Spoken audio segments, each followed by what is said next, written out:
વિદ્યાર્થી મિત્રો, આજે આપણે આ લેક્ચરમાં શ્રોડિંજર તરંગ સમીકરણ ઉપર વાત કરવાની છે. તો વિદ્યાર્થી મિત્રો, એર્વિન શ્રોડિંજર એક વૈજ્ઞાનિક થઈ ગયા. આમણે સમીકરણ તારવ્યું હતું. એ સમીકરણને એમના નામ પરથી ઓળખવામાં આવે છે, શ્રોડિંજર તરંગ સમીકરણ. વિદ્યાર્થી મિત્રો, આ સમીકરણ જે છે એ ક્વોન્ટમ મિકેનિક્સ જે છે એનું હાર્ટ છે એમ કહીએ તો પણ ચાલે. આખું ક્વોન્ટમ મિકેનિક્સ આ સમીકરણ ઉપર રચાયેલું છે. આ સમીકરણના શોધને બદલે ઈસવીસન 1933માં એમને નોબેલ પારિતોષિક પણ એનાયત કરવામાં આવ્યો હતો શ્રોડિંજરને. બરાબર, તો ચલો આપણે સ્ટાર્ટ કરીએ. શ્રોડિંજર તરંગ સમીકરણ. તો જો પહેલી તો આપણે એક વાત કરી લઈએ કે જ્યારે કોઈ પણ તરંગ એક પરિમાણના અંદર પ્રસરતો હોય છે ત્યારે એનો જે આ કંપ વિસ્તાર હોય છે, આ જે કંપ વિસ્તાર, બરાબર, હા, એ કેટલો હોય છે તો ધ્યાન આપજો. કંપ વિસ્તારને આપણે સાઈ વડે દર્શાવીશું. સાઈ, PSI, સાઈ. તો સાઈ ઇઝ ઇક્વલ ટુ હોય છે એ સાઇન 2πx અપોન લેમડા હોય છે. બરાબર, હા. હવે શ્રોડિંજરે શું કર્યું કે આ સમીકરણ જે છે એ એમણે સૂક્ષ્મ પાર્ટિકલ માટે લાગુ પાડ્યો. કારણ કે દ બ્રોગલીએ કહી દીધું હતું કે ભાઈ સૂક્ષ્મ પાર્ટિકલ જે હોય છે, સૂક્ષ્મ જે કણ હોય છે, માઇક્રોસ્કોપિક પાર્ટિકલ હોય છે, એ તરંગ પ્રકૃતિ ધરાવતો હોય છે. આવું દ બ્રોગલીએ કહી દીધું હતું. તો હવે શ્રોડિંજરે વિચાર્યું કે જો પાર્ટિકલ તરંગ પ્રકૃતિ ધરાવતો હોય તો આપણે આ સમીકરણ પાર્ટિકલ માટે પણ લખી શકીએ. તો એમણે શું કર્યું, આ સમીકરણ બરાબર કણના તરંગ પ્રકૃતિ માટે લખવાનો પ્રયત્ન કર્યો. એમણે શું કર્યું, આ સમીકરણને એક્સ અક્ષની સાપેક્ષે પહેલા ડબલ વિકલન કર્યું અને પછી એમણે કણની તરંગ પ્રકૃતિ માટે આ સમીકરણને લખવાનો પ્રયત્ન કર્યો. તો આમાંથી સમીકરણ ઉપજી આવ્યું. હું ડાયરેક્ટ સમીકરણ લખી દઈશ. આ સમીકરણની વચ્ચે આ સમીકરણની સાબિતી તમારે કરવાની કોઈ જરૂર નથી. બરાબર, યસ. તો હું ડાયરેક્ટ સમીકરણ લખી દઉં છું. એ આપણા સિલેબસમાં પણ નથી આ સમીકરણની સાબિતી. ડાયરેક્ટ હું સમીકરણ લખું છું. આ સમીકરણ ઉપરથી કેવી રીતના શ્રોડિંજર આ સમીકરણ લઈને આવ્યા હતા, તો કંઈક આ રીતના સમીકરણ લઈને આવ્યા હતા. d² psi upon dx square minus 8π² m, બરાબર, ધ્યાન આપજો, d² psi upon dx square plus 8π² m upon h² e minus v psi is equal to 0 આ સમીકરણ લઈને આવ્યા હતા. બરાબર, યસ. આ સમીકરણ જે છે એ એક પરિમાણ માટે છે, ખાલી એક્સ અક્ષ માટે છે, એક પરિમાણ માટે છે, એક્સ અક્ષ માટે છે, કે જ્યારે કોઈ તરંગ એક પરિમાણના અંદર મોશન કરતું હોય ત્યારે, એક પરિમાણના અંદર એ દોલન કરતું હોય ત્યારે. બરાબર, હા. હવે વાત એ હતી કે ભાઈ કેન્દ્રની આજુબાજુ જે ઇલેક્ટ્રોન ફરતો હોય છે એ તો ત્રિપરિમાણમાં ફરતો હોય છે, કોઈ એક પરિમાણમાં નથી હોતો. એ તો ત્રિપરિમાણમાં હોય છે. અહીંયા હોય છે, અહીંયા હોય છે, અહીંયા હોય છે. એ તો ત્રિપરિમાણમાં હોય છે. અહીંયા જે ઇલેક્ટ્રોન ફરશે આ રીતના, બરાબર, યસ, આ રીતના તરંગ બનાવીને ઇલેક્ટ્રોન જે ફરશે, બરાબર, એ ત્રિપરિમાણમાં ફરતો હશે, એક પરિમાણમાં નહીં હોય. બરાબર, યસ. આ તો ત્રિપરિમાણમાં હશે. ઇલેક્ટ્રોન આમે ફરી શકે, ઇલેક્ટ્રોન આમે ફરી શકે, બરાબર, ઇલેક્ટ્રોન આમે ફરી શકે. એનો મતલબ સમજી ગયા હશો, બરાબર, યસ. આમે ઇલેક્ટ્રોન ફરી શકે, ઇલેક્ટ્રોન આમે ફરી શકે અંદર. તો ઇલેક્ટ્રોન કેન્દ્રની આજુબાજુ ત્રિપરિમાણમાં હશે. તો કહેવાનો મતલબ કે આ સમીકરણને ત્રિપરિમાણમાં લખવું જરૂરી હતું. તો ચલો ત્રિપરિમાણમાં આપણે લખી દઈએ. તો અત્યારે એક પરિમાણમાં છે, ખાલી એક્સ અક્ષ આપણે કન્સિડર કરેલી છે. તો ચલો ત્રિપરિમાણમાં લખી દઈએ આ સમીકરણ. તો d² psi upon dx square plus d² psi upon dy square plus d² psi upon dz square plus 8π² m upon h square e minus v psi is equal to 0. સમીકરણ આ રીતના થઈ જાય. યસ, આને કહેવાય છે શ્રોડિંજરનું તરંગ સમીકરણ. આપણે આ સમીકરણને ઉકેલીને સાઈની વેલ્યુ કાઢી શકીએ છીએ આમાંથી. બરાબર, યસ. હવે આપણને એક્ઝામમાં કહી દે ભાઈ શ્રોડિંજરનું તરંગ સમીકરણ લખો, તો આપણે સીધે સીધું આ સમીકરણ લખી દઈશું.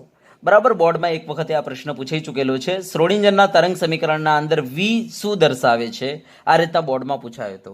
તો ચલો પહેલા તો આ સમીકરણના અંદર આવતા પદો હું તમને કહી દઉં.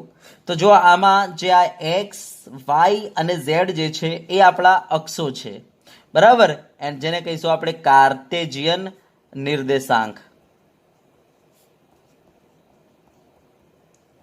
અક્ષો છે. યસ, આમાં એમ જે છે શું છે, તો એમ છે ઇલેક્ટ્રોનનું દળ, બરાબર, જે કેટલું છે 9.10 ઇન્ટુ 10⁻³ કિલોગ્રામ, હે ને ભાઈ? યસ. ચલો પછી આના અંદર એચ શું છે, તો પ્લાન્ક અચળાંક, જે આપણને ખબર જ છે, બરાબર, જેની કિંમત કેટલી છે 6.626 × 10⁻34 જૂલ ઇન્ટુ સેકન્ડ. પાઈ એટલે 3.14, 8 તો અચળ કહેવાય આપણી પાસે. યસ. હવે આમાં ઈ શું છે, તો ઈ છે ઇલેક્ટ્રોનની કુલ ઉર્જા. ઇલેક્ટ્રોનની કુલ ઉર્જા. ઇલેક્ટ્રોન પાસે કઈ કઈ ઉર્જા હોય, તો ભાઈ ઇલેક્ટ્રોન પાસે એક તો હોય સ્થિતિજ ઉર્જા પ્લસ ગતિજ ઉર્જા. યસ, આ બંનેનો સરવાળો એને કહેવાય ઇલેક્ટ્રોનની કુલ ઉર્જા, બરાબર. યસ. હા, આમાં વી શું છે, તો ધ્યાન આપજો, વી છે ઇલેક્ટ્રોનની સ્થિતિજ ઉર્જા, ઇલેક્ટ્રોનની પોટેન્શિયલ એનર્જી, સ્થિતિજ ઉર્જા, જેને આપણે વી કહીશું. ધ્યાન આપજો. હવે એક વસ્તુ ધ્યાન આપજો, આપણને ખબર પડી ગઈ કે ભાઈ ઇલેક્ટ્રોનની કુલ ઉર્જા કોના બરાબર છે, તો એને સ્થિતિજ ઉર્જા પ્લસ એની ગતિજ ઉર્જા. તો ચલો મને બતાવો, ઈ માઇનસ જો હું વી કરી દઉં તો બોલો શું થઈ જશે, બોલો કે થઈ જશે. તો આપણે કહીશું ઈ માઇનસ વી કોના બરાબર હશે, ગતિજ ઉર્જા. તો આપણે કહી શકીએ આમાં ઈ માઇનસ વી શું છે, ઇલેક્ટ્રોનની ગતિજ ઉર્જા છે. તો આ પ્રશ્ન પૂછાઈ ચૂકેલો છે ઓલરેડી, બરાબર. સમીકરણ આપ્યું હતું બોર્ડના અંદર અને પૂછ્યું હતું કે ભાઈ આમાં વી શું દર્શાવે છે, તો દિમાગમાં ફિટ કરી લેજો. પોટેન્શિયલ એનર્જી બતાવે છે, સ્થિતિ ઉર્જા બતાવે છે ઇલેક્ટ્રોનની. ચલો બરાબર. હવે આના અંદર સાઈ શું છે, આ જે સાઈ, બરાબર, ધ્યાન આપજો. આ સમીકરણથી આપણે સાઈની કિંમત કાઢી શકીએ. તો આમાં સાઈ શું છે, તો સાઈ જે છે એનું મૂલ્ય તરંગના કંપ વિસ્તાર જેટલું હોય છે. હા, અને જ્યારે આપણે સાઈ કાઢીશું તો સાઈની કિંમત જે મળશે એ આપણને ધન પણ મળી શકે છે, ઝીરો પણ મળી શકે છે અને ઋણ પણ મળી શકે છે. હા, સાઈનો કોઈ ભૌતિક અર્થ નથી, સાઈનો ભૌતિક અર્થ નથી. હા, પરંતુ સાઈ સ્ક્વેરનો અર્થ છે. જો આપણે સાઈ સ્ક્વેર કરી દઈશું તો સાઈ સ્ક્વેર આપણને બતાવશે ભાઈ એકમ કદમાં, ધ્યાન આપજો, એકમ કદમાં, કેન્દ્રની આજુબાજુ એકમ કદમાં ઇલેક્ટ્રોન કેટલા મળી આવશે એની સંભાવના બતાવે છે. તો સાઈ સ્ક્વેર આપણને શું બતાવે છે, એકમ કદમાં ઇલેક્ટ્રોન મળી આવવાની, કેન્દ્રની આજુબાજુ ને એકમ કદમાં ઇલેક્ટ્રોન મળી આવવાની સંભાવના બતાવે છે. ધ્યાન આપજો. સાઈનો કોઈ અર્થ નથી, પણ સાઈ સ્ક્વેર, કારણ કે યાર એક વસ્તુ છે, કોઈ દિવસ સંભાવના નેગેટિવ હોય ના હોય, તો આપણે કહીશું સાઈનો કોઈ અર્થ નથી, પણ જો આપણે સાઈ સ્ક્વેર કરી દઈશું તે આપણને શું બતાવશે, એકમ કદમાં ઇલેક્ટ્રોન મળી આવવાની સંભાવના બતાવે છે, બરાબર, સંભાવના બતાવે છે. હા, સાઈ સ્ક્વેરનું મૂલ્ય ધન કે ઝીરો હોઈ શકે, બરાબર. સાઈ સ્ક્વેરનું મૂલ્ય ઋણ ના હોય, કારણ કે કોઈનો પણ વર્ક કરો એટલે શું થઈ જાય, ધન થઈ જાય. તો સાઈ સ્ક્વેરનું મૂલ્ય ધન કે શૂન્ય હોઈ શકે છે.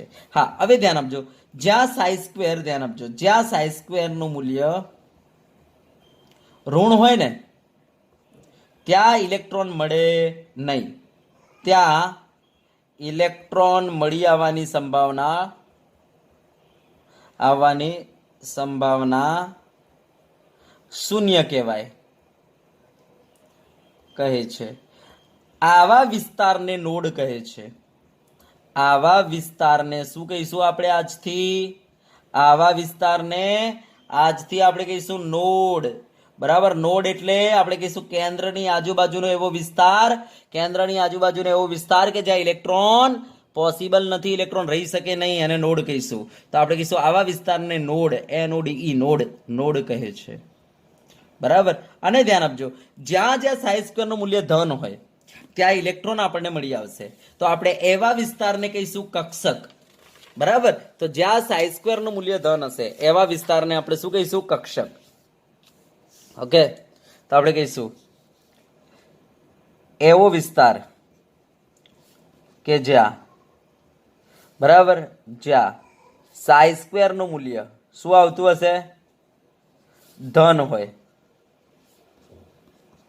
ધન હોય તેવા વિસ્તારને બોલો શું કહીશું આપણે? તેવા વિસ્તારને કક્ષક કહીશું આજથી.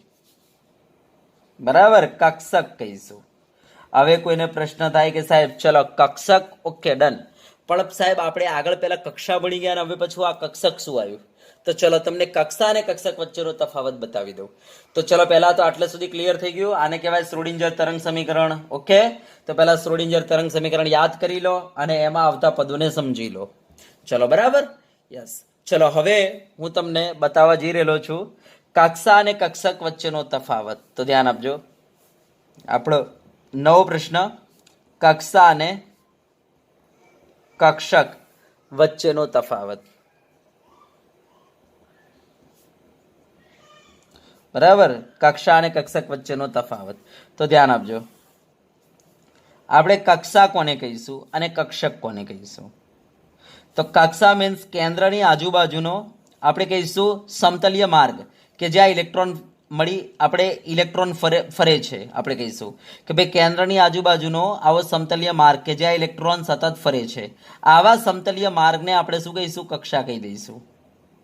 તો બોલો કક્ષા કોને કહેવાય? તો કેન્દ્રની આજુબાજુનો સમતલીય માર્ગ હોય ને કે જ્યાં ઇલેક્ટ્રોન સતત આ રીતના ફરે છે એને કહેવાય કક્ષા. હવે કક્ષક કોને કહેવાય? તો ધ્યાન આપજો. કેન્દ્રની આજુબાજુનો એવો માર્ગ કે આપણે ચોક્કસ એવું ના કહી શકીએ કે ઇલેક્ટ્રોન અહીંયા જશે. બરાબર, કારણ કે ઇલેક્ટ્રોન જે છે આપણે માઇક્રોસ્કોપિક પાર્ટિકલ છે. ઇલેક્ટ્રોન માઇક્રોસ્કોપિક પાર્ટિકલ હોવાને કારણે આપણે એક્ઝેક્ટલી ન કહી શકીએ, કારણ કે હાઇઝનબર્ગ ના પાડે છે કે ભાઈ ન કહી શકીએ આપણે કે ઇલેક્ટ્રોન એક્ઝેક્ટલી અહીંયા જશે. ખાલી ઇલેક્ટ્રોન મળી આવવાની સંભાવના બતાવી શકીએ.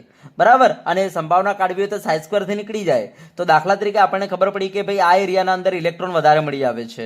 બરાબર, અને જ્યાં આપણે વાત કરી હતી પેલા નીલ બોહરે જે કક્ષા કહી હતી, તો ધ્યાન આપજો કક્ષા ઉપર ઇલેક્ટ્રોન ખૂબ જ વધારે હોય છે. યસ, એનાથી તમે દૂર જાવ તો તમને ઇલેક્ટ્રોન મળી આવશે, પણ બહુ ઓછા. તો આપણે કહીશું કે ભાઈ આ એવું એરિયા છે કે જ્યાં ઇલેક્ટ્રોન ખૂબ જ વધારે મળી આવે છે. બરાબર, યસ. તો આ એરિયાનો કંઈક ને કંઈક આકાર બને, તમે જોઈ શકો છો. આ કંઈક ને કંઈક આ ટાઈપનો આકાર બનશે. બરાબર, યસ, કે ભાઈ આ ભાગમાં ઇલેક્ટ્રોન ખૂબ જ વધારે મળી આવે છે. તો આ જે એરિયા છે કે જ્યાં ઇલેક્ટ્રોન ખૂબ જ વધારે મળી આવે છે, હે ને? યસ, તો આપણે કહીશું આવા વિસ્તારને કહેવાય કક્ષક. તો કક્ષક કઈ જ નથી, શું છે ભાઈ? કેન્દ્રની આજુબાજુનો એવો અવકાશીય વિસ્તાર, એનો મતલબ 3 ડાયમેન્શન અવકાશીય વિસ્તાર. જ્યારે આ શું છે? સમતલીય માર્ગ. બંનેમાં ફરક છે. હા, તો આપણે કહીશું કેન્દ્રની આજુબાજુનો એવો અવકાશીય વિસ્તાર કે જ્યાં ઇલેક્ટ્રોન મળી આવવાની સંભાવના ખૂબ જ વધારે હોય. બરાબર, ઇલેક્ટ્રોન મળી આવવાની સંભાવના રહેલી હોય, તો એવા વિસ્તારને કહેવાય કક્ષક. હા, ધ્યાન આપજો.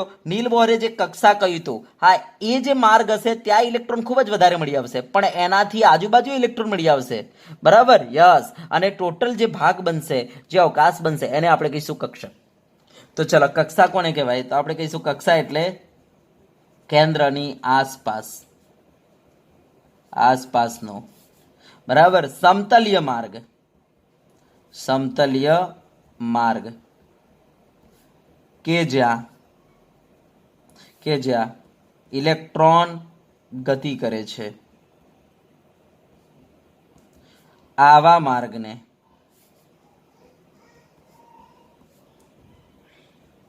કક્ષા કહે છે.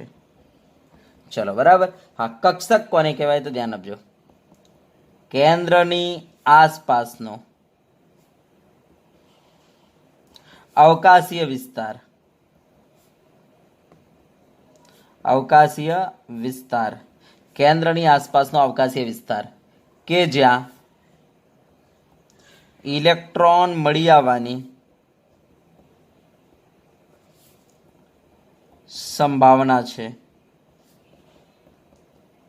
સંભાવના હોય છે, આવા વિસ્તારને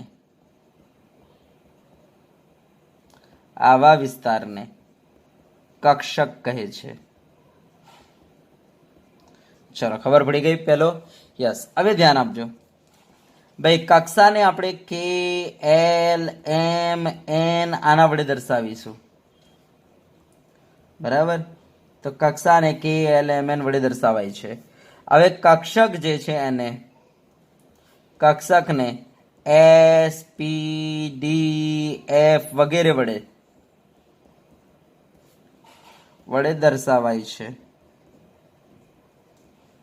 બરાબર. હા, ત્રીજો પોઈન્ટ, કક્ષા કઈ જ નહીં, કેન્દ્રથી ઇલેક્ટ્રોનનું અંતર સૂચવે છે. તો તે કેન્દ્રથી ઇલેક્ટ્રોનનું અંતર સૂચવે છે. હા, જ્યારે કક્ષક, ભાઈ કક્ષક શું બતાવે છે આપણને? ઇલેક્ટ્રોન મળી આવવાની સંભાવના બતાવે છે. તો તે ઇલેક્ટ્રોન મળી આવવાની સંભાવના બતાવે છે. બરાબર. તો આ કક્ષા અને કક્ષક વચ્ચેનો તફાવત છે. તો ધ્યાન આપજો, કક્ષામાં એવો એરિયા હોય છે કે જ્યાં ઇલેક્ટ્રોન ખૂબ જ વધારે મળી આવે, એવા એરિયાને કહેવાય છે કક્ષક. તો ધ્યાન આપજો, કક્ષક ક્યાં હોય છે સાહેબ? કક્ષામાં હોય છે. આ વસ્તુ દિમાગમાં ફિટ રાખજો. કક્ષાના અંદર કેટલોક એવો એરિયા હોય છે કે જ્યાં ઇલેક્ટ્રોન ખૂબ જ વધારે મળી આવતો હોય, અને કેટલોક એવો વિસ્તાર હોય છે કે જ્યાં ઇલેક્ટ્રોન ન મળી આવે. યસ, તો ન મળી આવે એવા વિસ્તારને કહેવાય નોડ, અને જ્યાં ઇલેક્ટ્રોન મળી આવે એવો વિસ્તાર હશે એને કહેવાય છે કક્ષક. તો સમજી ગયા હશો. તો બરાબર, તો કક્ષામાં કક્ષક હોય છે, દિમાગમાં ફિટ કરી દેજો. બરાબર. યસ, કક્ષાને ઇંગ્લિશમાં આપણે કહી શકીએ શેલ. બરાબર, યા તો પછી આને કોષે કહી શકીએ કક્ષાને. બરાબર, કક્ષકને આપણે કહીશું ઓર્બિટલ. બરાબર, ઓર્બિટલ. ઓકે. યસ, કક્ષાને ઓર્બિટે કહેવાય છે ઘણી વખતે, ઓર્બિટ. બરાબર, ઓર્બિટ. જ્યારે આને શું કહીશું આપણે? ઓર્બિટલ. ચલો ડન. તો વિદ્યાર્થી મિત્રો, આજે આપણે આટલે સુધી રાખીશું. બરાબર, તો આ જોઈ લેજો એક વખતે કક્ષા અને કક્ષક વચ્ચેનો તફાવત. બરાબર, હવે આપણે તમને આગળ ક્વોન્ટમ આંક ઉપર તમને માહિતી આપીશું આના પછીના લેક્ચરમાં. બરાબર, તો વિદ્યાર્થી મિત્રો આજે આપણે આટલે સુધી રાખીશું.